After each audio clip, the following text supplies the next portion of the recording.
Boa tarde a todos e todas. 29 de abril, 15h34.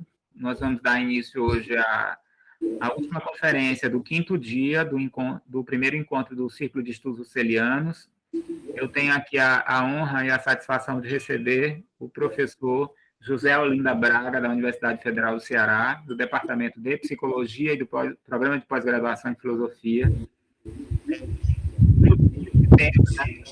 Foi um pedido que eu fiz a ele, porque eu sei que ele é um leitor dessa obra de psicologia fenomenológica.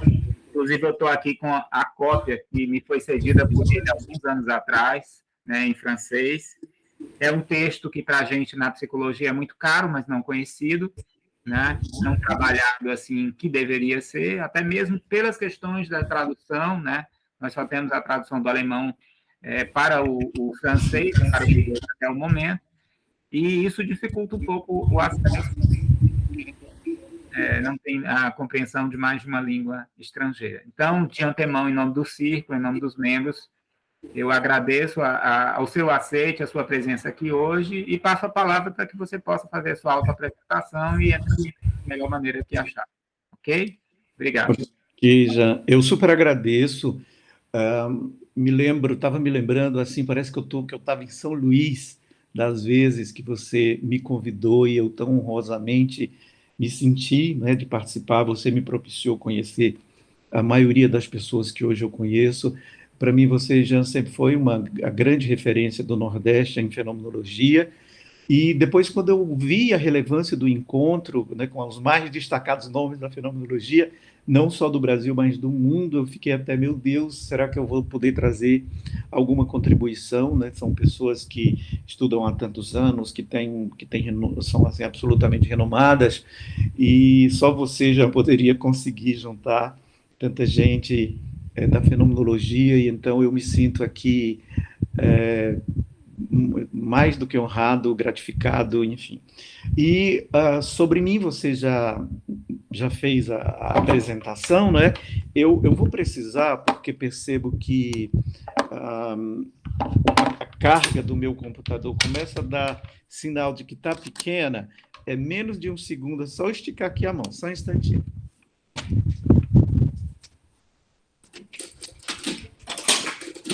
Pedir também aos presentes que não fez a sua inscrição, que possa fazer no link para efeito de registro da presença, tá bom? Uhum. Pronto. A conversa ficou tão boa antes da gente começar que eu esqueci desse detalhe, mas já está devidamente carregado e não corremos o risco de que eu me desconecte, né?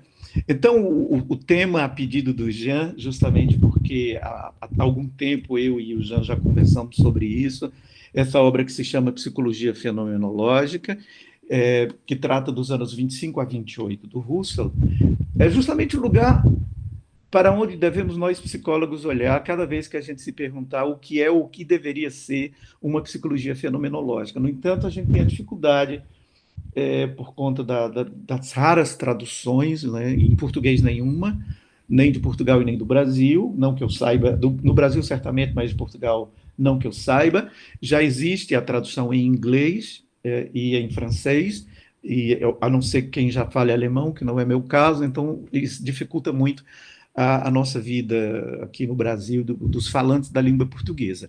Então, o título ficou O Conceito de Psicologia Fenomenológica em Husserl. Eu acho que eu escrevi umas 30 laudas de temas para contemplar, mas o tempo é bem menor.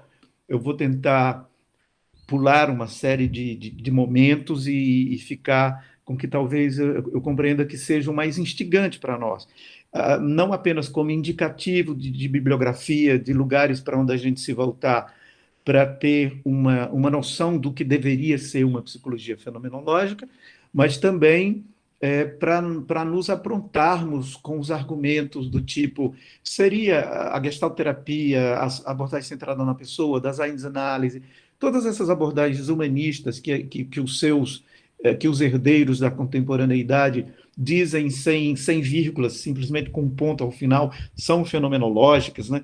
E até onde são, até onde não são, porque para que essas não psicologias, mas abordagens psicoterápicas fossem fenomenológica, seria preciso que ela seguisse alguns preceitos e alguns previsíveis ou nomeados ali por Russell exatamente nesses textos que vão de 25 a 28. Então, antes de chegar exatamente nesse ponto, fazendo um pouco uma reflexão à moda russeliana, à moda heideggeriana e, finalmente, à moda fenomenológica, que é ir às origens e ao originário, eu queria trazer só um pequeno contexto histórico, a partir do que emergiu essa psicologia que conhecemos como a psicologia positiva, ou, na melhor das hipóteses, funcionalista, e que foi justamente o ponto de briga ou de descontentamento do Russell quando ele se deu conta dessa psicologia tão limitada, que se encaminhava pelas mesmas vias das ciências de núcleo duro para as ciências fisiológicas, biológicas, etc. Então, eu quero falar rapidamente assim desse contexto que deu ensejo que deu condições históricas para a formulação de projetos de psicologia científica, para que, ao final, eu digo assim para vocês, é nesse momento que o Russell, olhando para esse contexto, propõe que não apenas houvessem ciências, no geral, fenomenológica, mas, sobretudo, uma psicologia fenomenológica, e que a filosofia também fosse reconduzida ao seu lugar através da via fenomenológica. Então, historicamente, estou falando agora, a partir desse momento, sobre as condições históricas que demandam o advento de um projeto de psicologia, que vai se encaminhar para a direita, para a esquerda, para cima ou para baixo, a depender dessas demandas históricas. E existem pelo menos 4 condições que motivam a elaboração de projetos de uma ciência psicológica independente, independente da filosofia, né? Porque todos os temas psicológicos já foram e são e continuarão sendo abordados e refletidos pela filosofia. Mas, a ponto de tornar-se uma ciência independente e, enquanto projeto de psicologia científica, há pelo menos 4, deverá haver ainda muito mais que esses pontos, mas eu elenquei aqui 4 deles. Uma delas foi a nossa experiência subjetiva de uma subjetividade privatizada, né? Isso aconteceu no final do século XVII, aliás, ao final dos anos 1600, portanto, já no século XVII, com a contribuição decisiva a partir de René Descartes, o cogito cartesiano, o método que ele traz para garantir a possibilidade que, através do cogito, nós fôssemos capazes de conhecer a verdade de todas as coisas. Então, naquele momento, havia uma inauguração do sujeito da modernidade, de algum modo, estava sendo anunciado pela primeira vez na história da filosofia, assim, de uma forma muito nítida, desvinculada dos deuses e dos oráculos, um sujeito capaz de construir o conhecimento, de construir a própria verdade. Então, essa experiência subjetiva privatizada de algo que se passa em mim, a partir de mim eu sou capaz de dar conta, é um dos elementos que pede um projeto de psicologia científica, ainda que anos depois, séculos depois, isso se desse, né? Então, nós nos reconhecemos, a partir dessa experiência da subjetividade privatizada, como livres, como diferentes, como capazes de experimentar sentimentos singulares, pensamentos diferentemente dos demais humanos, porque até então, embora a gente sentisse tudo isso e soubesse tudo isso, de uma certa forma sensitiva, nós éramos muito agregados à comunidade, ao cosmo, não havia esse tornar-se sujeito inaugurado certamente aí na obra do René Descartes. Então, o primeiro ponto, a experiência subjetiva privatizada. Essa é fundamental para exigir uma psicologia. Eu agora preciso saber, uma vez que me experimentei subjetivamente, eu preciso de uma ciência para me explicar. Esse é um dos momentos. Num segundo momento, houve a necessidade da experiência, não houve a necessidade, na verdade, houve o acontecimento da nossa experiência de que nós somos, que não somos tão livres assim quanto a gente pensava.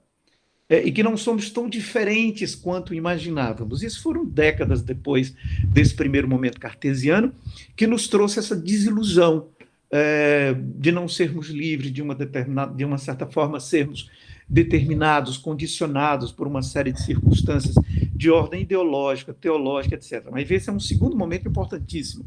O termos, enquanto humanidade, vivido essa experiência de não sermos tão livres e tão poderosos como imaginávamos ser. Forças invisíveis nos controlam, né? O advento da psicanálise veio justamente para nos reforçar essa ideia. Então, houve, nesse segundo momento aqui descrito, um certo colapso da ideologia liberal iluminista, do romantismo, o romantismo que tão fortemente calça as psicoterapias humanistas, que é aquele retorno aos tempos imemoriais, a presença de um sujeito capaz de liberdade, de individualidade, de constituir-se independentemente de toda uma realidade. E então esse é um segundo momento.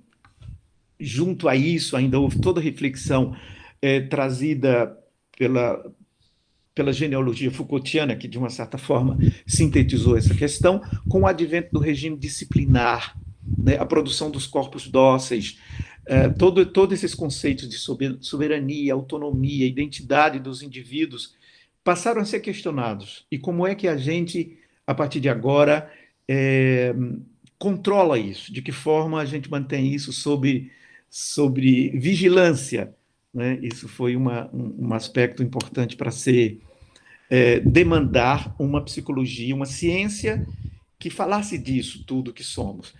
Como terceiro ponto, aquilo que tão bem nos constituiu a modernidade como sujeitos livres, singulares, com uma individualidade, começou a ser demonstrada por diversas vias como ilusórias. Havia uma necessidade, portanto, de previsão, de controle científico do comportamento individual. O comportamentalismo nasce justamente dessa demanda. Então, a psicologia a serviço da disciplina, do ordenamento, da previsibilidade. Esse foi um terceiro momento. Um quarto momento histórico e último, que foi a necessidade de a gente conhecer, e esse quarto ponto ele abrange todos os demais, de conhecer este humano, que somos nós, que sou eu, mas que somos capazes de fazer ciência, de conhecer a realidade de si, dos seus iguais, do seu entorno. Então, a ciência moderna, contra a qual se porá, daqui a pouco vou falar exatamente disso, o Russell, se contraporá o Russell, essa ciência moderna ela está baseada na suposição de que o homem é o senhor, que tem o poder e o direito de colocar a natureza a seu serviço, e, portanto, os procedimentos científicos exigem objetividade do cientista.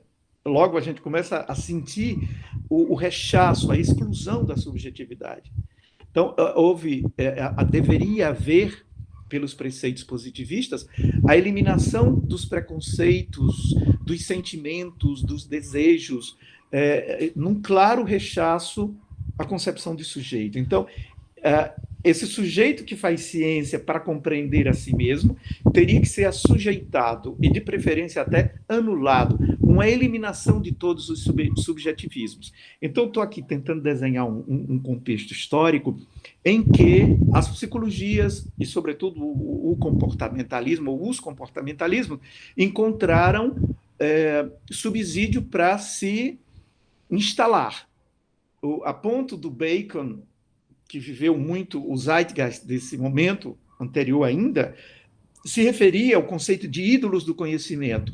Os ídolos do conhecimento, que deveriam ser todos eles destruídos, destruir os ídolos, são exatamente esses fatores subjetivos, individuais, que inviabilizariam, segundo a perspectiva empiricista, a pesquisa científica. Ora, veja só, como faríamos aqui projetos de psicologia de humanos sem suas cabeças, sem suas subjetividades, né? Então, essa necessidade de conhecer e controlar a subjetividade foi o grande lema, o grande mote de tudo isso que se constituiu, num determinado momento, como várias ciências humanas, mas, sobretudo, a psicologia. E, evidentemente, o Russell se depara com essa realidade já constituída. Então, houve antes disso, durante isso e após isso, a criação de escolas psicológicas com uma atordoante diversidade teórica, metodológica e de propósitos, né?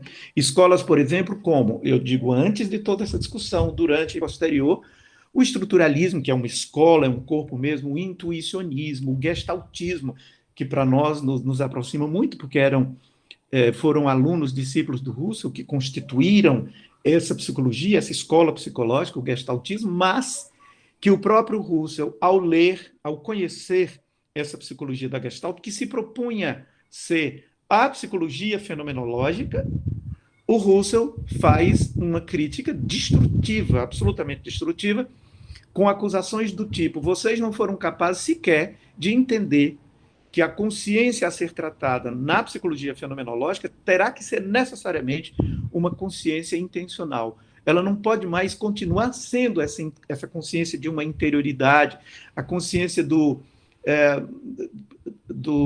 da predicação egocêntrica, essa consciência que elabora coisas aqui internamente e que só diz dele. Não, a consciência desde Brentano e radicalmente com Husserl, ela já deveria constar de uma psicologia como consciência intencional. E o Husserl, então, acusa os psicólogos da Gestalt de não terem compreendido isso e de terem repetido uma antiga concepção de consciência. O comportamentalismo também se apresenta aí como uma grande escola, né? E a tarefa dessas psicologias que se apresentaram nesse contexto era o de pesquisar os processos psicológicos básicos. Eu faço questão de enumerar isso aqui, porque muitas vezes a gente se refere às abordagens psicoterápicas como se fossem psicologias. Na verdade, elas são abordagens psicoterápicas, que evidentemente seguem escolas psicológicas, sabendo ou não que estão fazendo isso. Então, mas aquilo que é mesmo afeito, típico da psicologia da ciência, é estudar os processos psicológicos básicos, como a sensação, a atenção, a percepção, a memória, a afetividade, o sentimento, a consciência, o pensamento, eu não sei se estou esquecendo alguma, a linguagem, a inteligência. E todos esses processos básicos deveriam ser estudados e compreendidos, à época, antes do Husserl, sob a égide do método positivo. Então, é como se nós pudéssemos submeter coisas como a consciência, a percepção, a atenção, a mensurações positivas, como se essas estruturas psíquicas humanas, do espírito humano, pudessem serem submetidos ao método positivo. Então, essas abordagens psicoterápicas que surgiram, sobretudo a partir do advento do humanismo americano, isso significa após a Segunda Guerra Mundial, as abordagens psicoterápicas, como ACP, GT, abordagem centrada na pessoa, gestalterapia, design-análise, psicodrama, bioenergética, logoterapia. A última vez que alguém contou, já soube que chega a 23 as abordagens psicoterápicas de fundamento humanista, mas que procuram um diálogo ou procuram elementos epistemológicos, sobretudo à luz da fenomenologia russeliana, heideggeriana, do existencialismo sartriano, para justamente dar suporte a essas abordagens que, na sua raiz, não foram refletidas à luz da fenomenologia. Por exemplo, Roja, em nenhum momento ele constituiu a ACP com uma leitura russeliana existencialista, tampouco, de uma certa forma, também um pouco mais, o Fritz Perls na gestalterapia, mas mesmo assim muito mais buscou elementos da sua intuição, da psicanálise, ou seja, enfim. Logo, nós temos aqui as escolas psicológicas contra as quais o Husserl falará, justamente para propor esse projeto de psicologia, do que seria uma psicologia fenomenológica, mas eu fiz toda essa caminhada para que a gente estabelecesse bem essa diferenciação entre as escolas psicológicas, tais como o estruturalismo, o comportamentalismo, que é uma escola, e as abordagens psicoterápicas, né? O próprio comportamentalismo possui algumas abordagens psicoterápicas que estão vinculadas a essa grande escola psicológica, como, por exemplo, a abordagem, como é que se chama? Comportamental, a TCC, enfim. Então, é importante que a gente tenha em mente isso, porque na maioria das vezes eu tenho tido a experiência de me dar conta que muitas vezes a gente faz um reducionismo de supor que isso que o Russell está propondo, que é uma psicologia fenomenológica, tenha algo a ver com psicoterapia. Não há absolutamente nada a ver. Os herdeiros da fenomenologia, os leitores de Russell, é que irão adequar ao tempo cotidiano essas novas perspectivas. No tempo do Russell, a psicologia não tinha essa aplicabilidade clínica, terapêutica. Então, aqui ele está propondo é uma psicologia justamente para o estudo dos processos psicológicos básicos, assim como fez ao nível da filosofia, por exemplo, Merleau-Ponty, quando ele estuda a fenomenologia da percepção, né?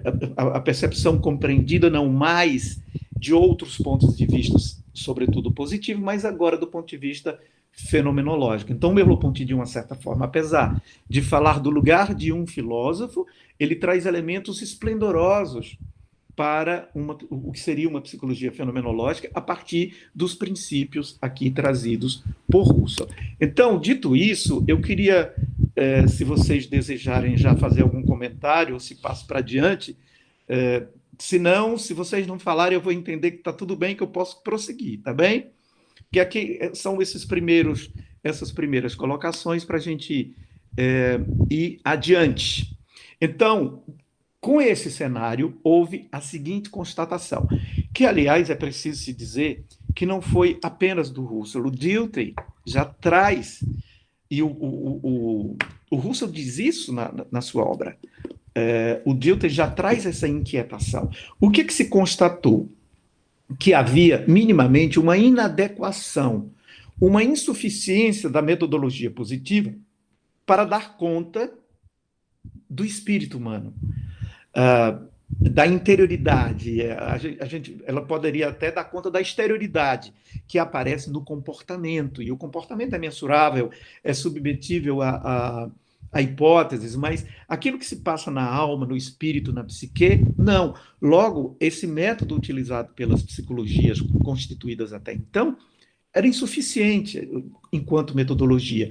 O seu caráter meramente explicativo.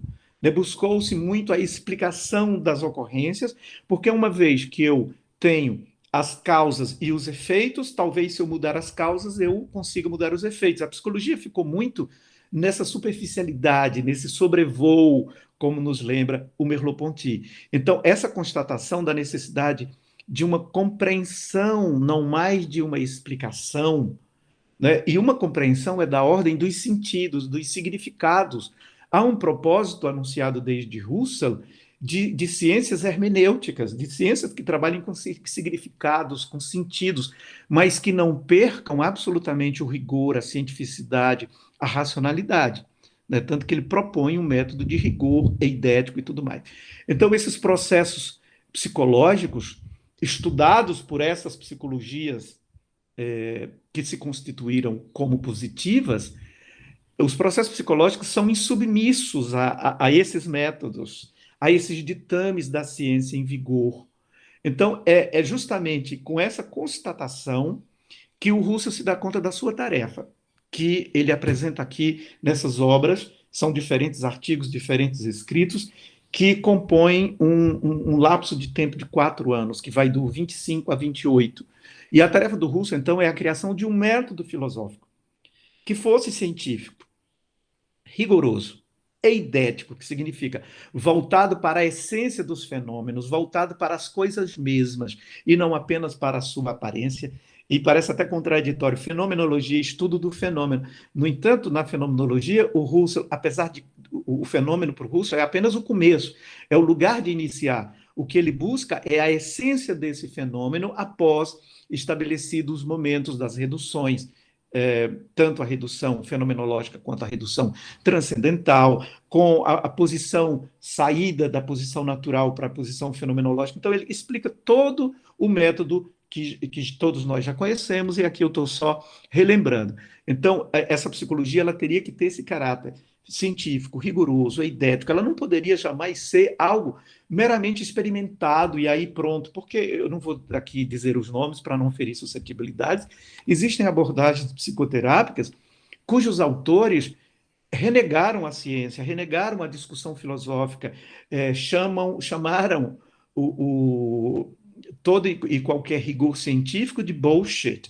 Então, isso não tem nada a ver. O Russo já colocaria completamente fora essas abordagens psicoterápicas que não tenha a pegada que ele está trazendo aqui do rigor científico, que seja idético, que volte para as essências, né? E que compreenda justamente a dimensão da consciência humana em seu caráter intencional, não é como consciência tal como entendida até então, como mero predicamento egocêntrico. Então, eu aqui elaboro algumas ideias, o Locke genialmente nos mostra isso, eu tenho as coisas diante de mim apenas como representação, e eu tomo essas representações aqui em meio às minhas ideias que vão processar essas representações, e aí eu reflito sobre essas ideias, e ao final de contas eu conheço alguma coisa e digo que essa alguma coisa.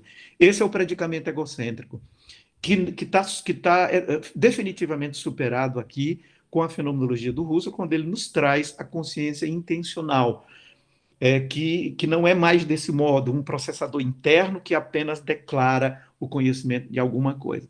Então, esse objetivo do Russell recolocaria, e é esse o desejo dele, a filosofia e as ciências em seu caminho legítimo, uma vez que elas retirariam, elas deixariam de ser meras elucidações das presenças dos fenômenos, dos fatos psíquicos, para uma compreensão da essência dos fenômenos, da essência dos fatos psíquicos. Ou seja, não mais na forma de nomeações, de categorizações, mas de representações, né? O que puxa a psicologia fenomenológica para uma dimensão ontológica, né? Sairíamos de uma dimensão ôntica, da mera descrição, nomeação, para uma compreensão ontológica. Nos aproximaríamos da compreensão do sentido de ser daquilo que se passa. Vocês lembram da frase? Meras ciências de fatos produzem meros homens de fatos. Então, é essa contradição que o Russell encontra, e agora eu vou passar muito brevemente, eu não sei se eu estou correndo demais, é porque o tempo é muito pequenininho, e aí eu estou tentando dizer o máximo de coisas possíveis, e aí depois ficamos com o tempo que vocês desejarem para a gente aprofundar. Então, os elementos para uma psicologia fenomenológica na obra de Russell, nesses textos de 25 a 28. Nós aqui estamos nos referindo à nona russeliana. E o tempo todo se trata da relação que o Russell tenta trazer entre o que deveria ser uma psicologia fenomenológica, ele está falando de ciência, e uma fenomenologia transcendental, ele está falando de uma filosofia. Então, uma filosofia com seu método em relação com uma ciência, a psicologia fenomenológica. E existem 3 pilares onde a gente encontra essas reflexões que vão se estender um pouquinho mais. Nas lições de 25 a 28, que estão contidos aqui, no artigo destinado à Enciclopédia Britânica, que é a sexta russeliana, ela mesma, e mais as conferências de Amsterdã. Se vocês querem ter uma profunda leitura das raízes, das bases do que deveria ser uma psicologia fenomenológica, se nós desejarmos ter, vocês, eu também desejo, estes são os 3 caminhos. Então, o interesse central dessa reflexão é uma apresentação sistemática da relação que a psicologia estabelece com outras ciências e com a fenomenologia transcendental. É esse o objetivo do Russell. A psicologia ela não é uma ciência sozinha, como acho que não existe nenhuma ciência sozinha. Ele a faz confrontar com a antropologia, com a sociologia, com ciências mesmo ônticas, mas propõe esse diálogo também com a fenomenologia transcendental. Então, o problema da naturalização da disciplina psicológica é aqui encarada correlativamente com aquela de sua transcendentalização. Então, o Russell pretende tirar a psicologia que ele conheceu da sua época, que era o comportamentalismo, Só havia essa. Né? E as anteriores que, de uma certa forma, estavam um pouco até ultrapassadas ou não muito legítimas. Então, ele tenta tirar esse caráter de naturalização da psicologia e as traz para uma transcendentalização. A gente precisava de bastante tempo mais para entrar nessas questões, mas eu estou aqui muito mais anunciando. Então, a gente tem aqui dois quadros, dois cenários: naturalismo, transcendentalismo. Toda a psicologia é naturalista, ela se encontra, pelo menos todas ali, à altura da visão do Husserl, e ela precisa ter um caráter transcendental, justamente para que ela alcance a dimensão ontológica do ser humano. O objetivo, portanto, é a constituição da disciplina psicologia fenomenológica. A tradução inglesa dessa obra coloca como o objetivo a constituição de uma fenomenologia psicológica. Está errada essa tradução. Eu vi críticas ferrenhas, porque não foi isso que o Husserl escreveu. Ele não pretende uma fenomenologia psicológica. Não existe fenomenologia psicológica. O que existe é uma psicologia fenomenológica. O que existe é o que deveria existir. Então, eu vou pular aqui um determinado momento em que entram umas querelas talvez mais delicadas, e relembrar aqui que a localização, que é na nona Husserliana, permite colocar essas questões de modo sintético e ordenado. Esses textos concernentes à psicologia fenomenológica são do mais alto interesse para a reflexão epistemológica.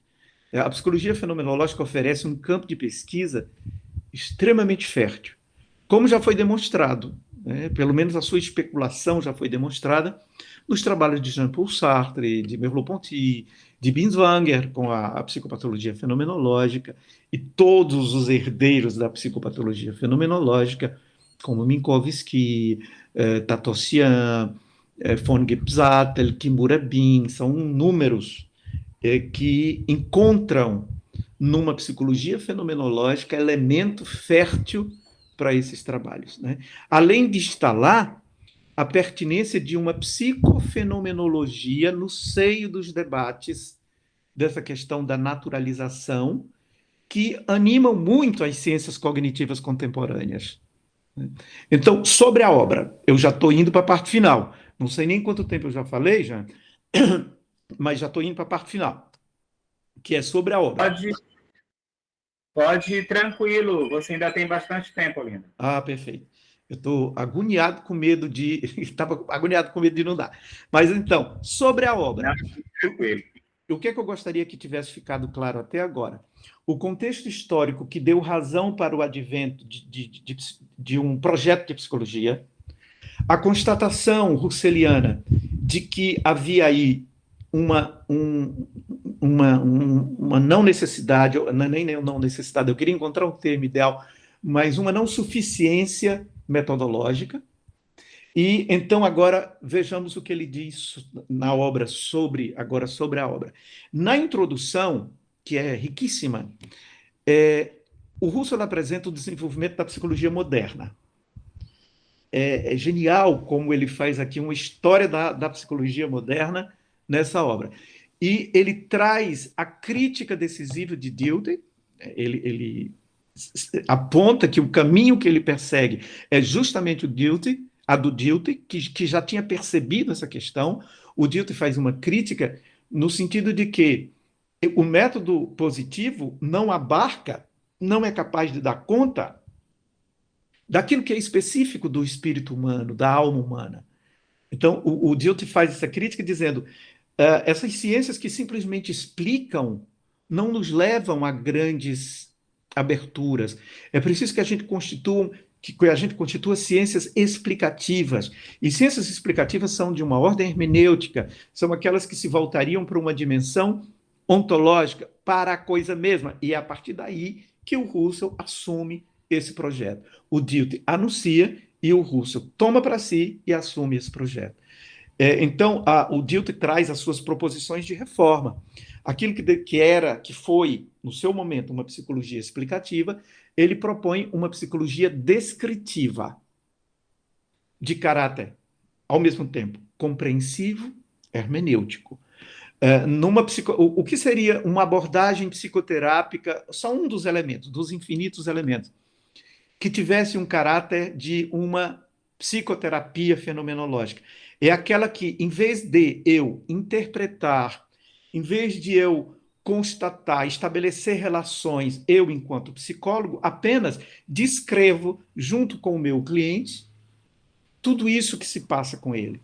Após descrito, nós temos em mãos algo o mais próximo dele mesmo, desse algo.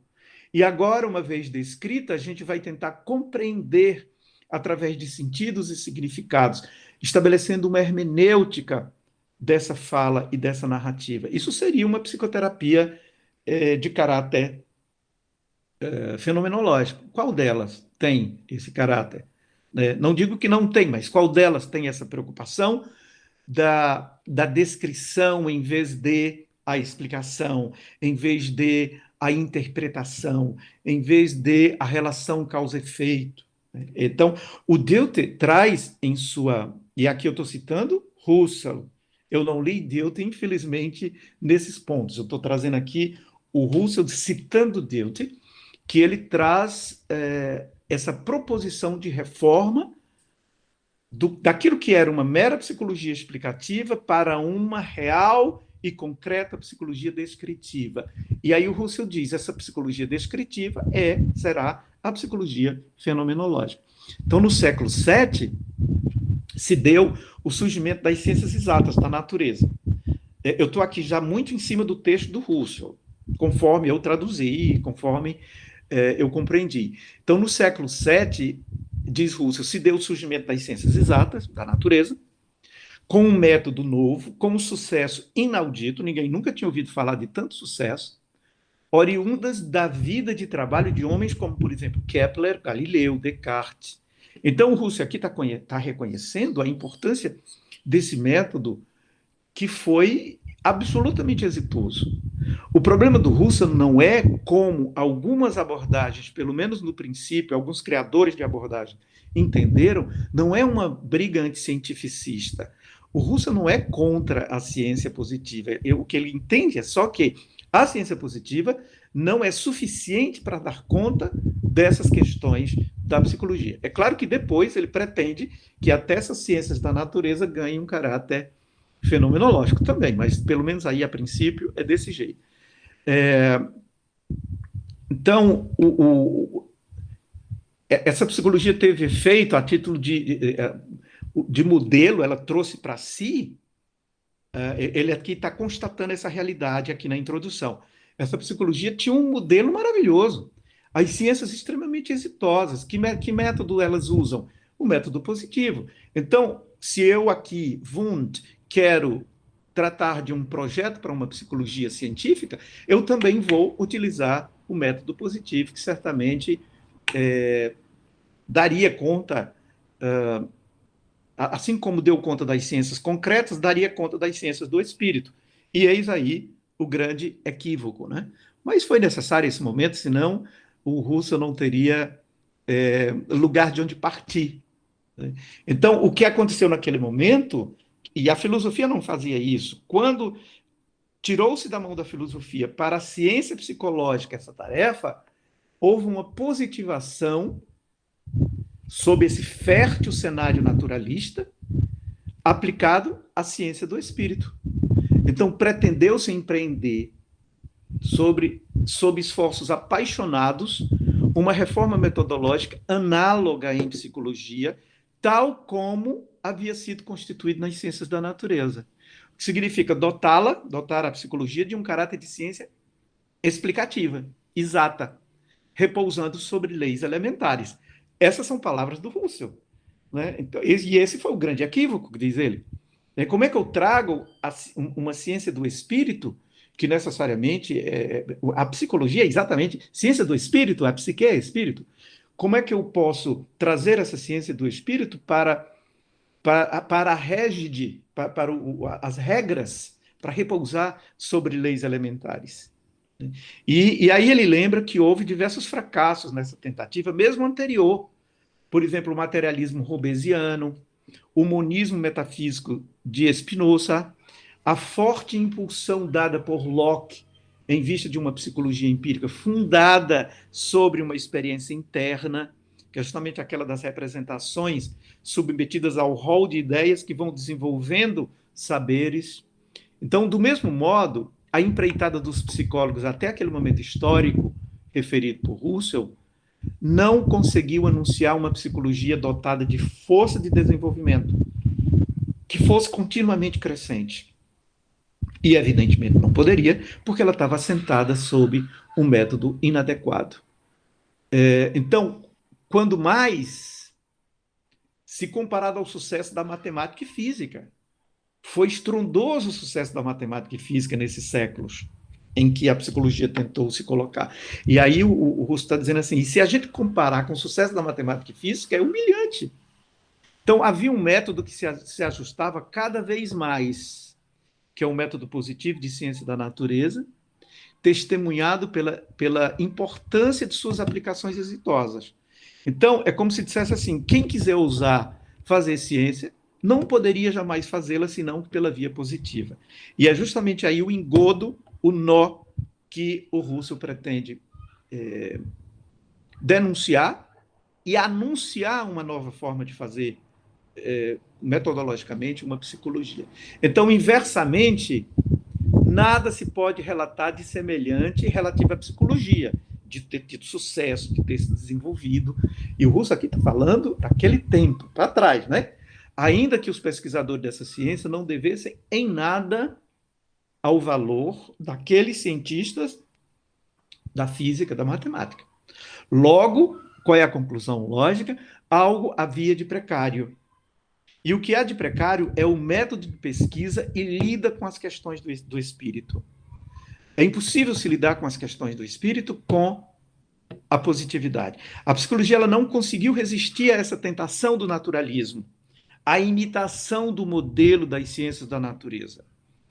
A psicologia não conseguiu jamais, após várias retomadas esperançosas, chegar a um começo definitivo, capaz de lhe garantir a sua trajetória, um desenvolvimento definitivo. Então, o Russo aqui está se dando conta de todas as tentativas que a psicologia trouxe e que foi fracassado. A partir do século XIX, no entanto, fisiologistas e físicos alemães, capitaneados sob a organização de Wundt, fundaram um caminho importante e mesmo grandioso. Tudo isso aqui quem está dizendo é Russo, eu estou dizendo ao pé da letra. Então, apresentou-se uma psicologia intimamente ligada à ciência da natureza, e, em particular, à fisiologia, fiel a ela quanto a seu método. E essa psicologia, agora sim, com Wundt, atingiu uma reputação internacional. Tratou-se de problemas psicofísicos, da psicologia dos sentidos, limitada a uma espécie de psicofísica dos sentidos. Então, apresentou-se como a única psicologia verdadeira e autêntica, a título de ciência rigorosa, sobre a qual deve repousar a totalidade de todos os problemas da psicologia. Então, é como se tivesse dito assim, quem quer que deseje compreender aspectos do espírito humano, da alma humana, terá que vir para esta psicologia constituída em Wundt. De todos os problemas derivados da espiritualidade individual, de todos os problemas derivados da cultura, tudo isso deveria estar explicado aí. Então, essa psicologia parecia se igualar à física exata em seu novo status. E eu senti na leitura uma certa ironia quando o Russell diz isso, né? Essa psicologia parecia se igualar à física exata em seu novo status. Ela era de tal modo desenvolvida que poderia fornecer tecnicamente o seu conhecimento psicológico para o conhecimento físico e para o conhecimento químico. Instala-se, após essa euforia, um ceticismo, que é daí que Russell, a partir daí que Russell se arma para a constituição de um novo tempo, né? E um ceticismo aportado já por Wilhelm Dilthey, mas também pela fenomenologia. Essa crítica cética atacava diretamente o método, uma vez que ela se anunciava com a pretensão de explicar os atos da vida do espírito de modo verdadeiramente espiritual. Então, eu quero tratar de modo espiritual, mas com um método que trata as coisas como natureza. Impossível. Não dá. Então, esse foi a bomba sobre a questão do método, foi exatamente o cerne. Então, o cerne dessa crítica cética reprovava-se essa psicologia de ser francamente cega aquilo que é da essência específica da vida psíquica, cega as formas essenciais da espiritualidade. Ela não enxergava aquilo que era o seu objeto. Então, em 1984, quando se nutria a esperança relativamente a essa nova psicologia, no sentido de que ela desse conta de 1884, que se nutria a esperança relativa a essa nova psicologia, no sentido de que ela desse conta da fundação das ciências do espírito e uma reforma da lógica, da teoria do conhecimento e de todas as ciências, especificamente filosóficas, surgiu uma obra do Dilthey que foi fundamental para instigar Husserl, que são as ideias concernentes a uma psicologia descritiva e analítica. Eu estou fazendo aqui a tradução, não sei como é que está em português, mas a tradução caseira está ideias concernentes a uma psicologia descritiva e analítica. Consistiu no primeiro ataque contra essa psicologia naturalista. E é um reconhecimento que o Husserl está fazendo. Eu, enquanto fenomenólogo, diria Husserl, preciso atacar esse flanco. E o Dilthey já fez isso à exaustão. Era necessário refletir-se sobre a vida concreta do espírito, a vida individual, a vida histórica e comunitária nas suas formas concretas vividas. Na dimensão da Lebenswelt, no mundo da vida para além do mundo naturalizado. Que é esse retorno que o Merleau-Ponty chama ao contato ingênuo com o mundo, né, ao contato pré-cognitivo com o mundo.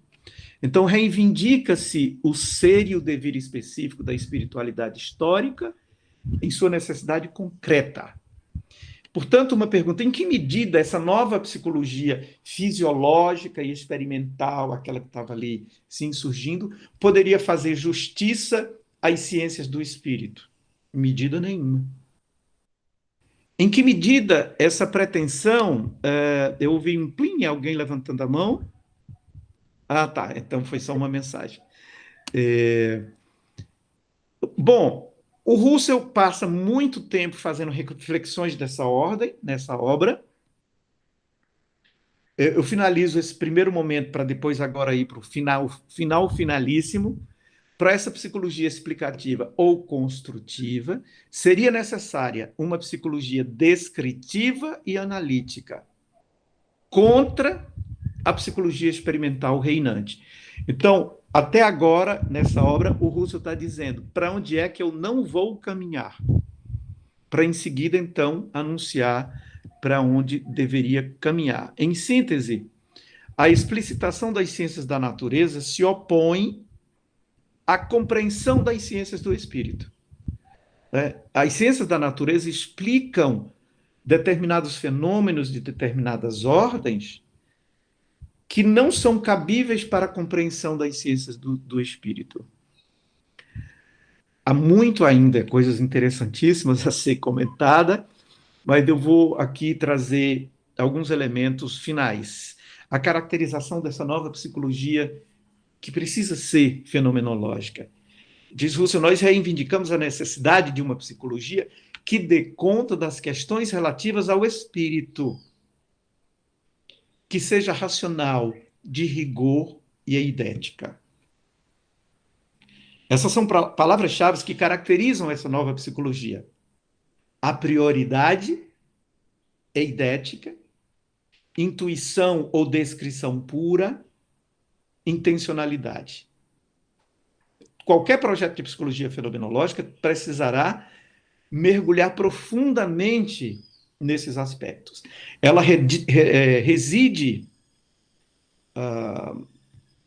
em vez de, né, uma atitude natural, agora uma atitude especificamente filosófica, quer dizer, transcendental.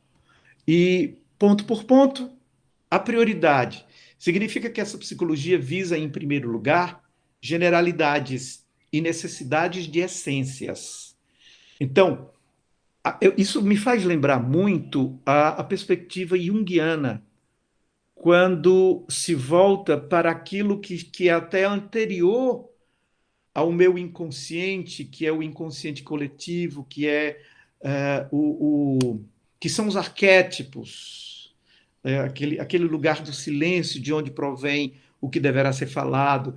Então, é nesse sentido que o Russell vai buscar, primeiro ali no mais profundo, no mais anterior, no mais ontológico, no mais originário, usando aqui um termo heideggeriano, essas necessidades de essência.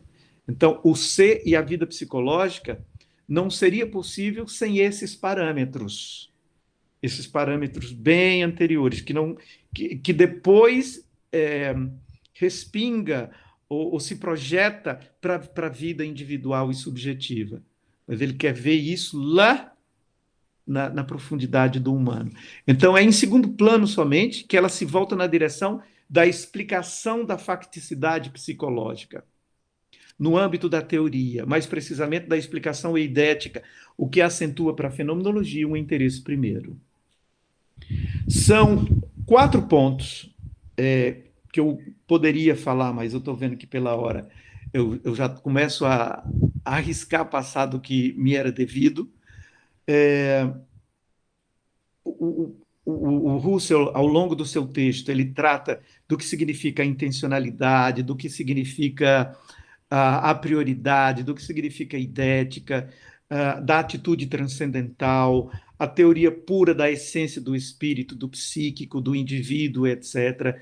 Tudo isso, eu escrevi bastante coisas para trazer aqui para vocês. E, finalmente, ele traz detalhes para prevenir mal-entendidos.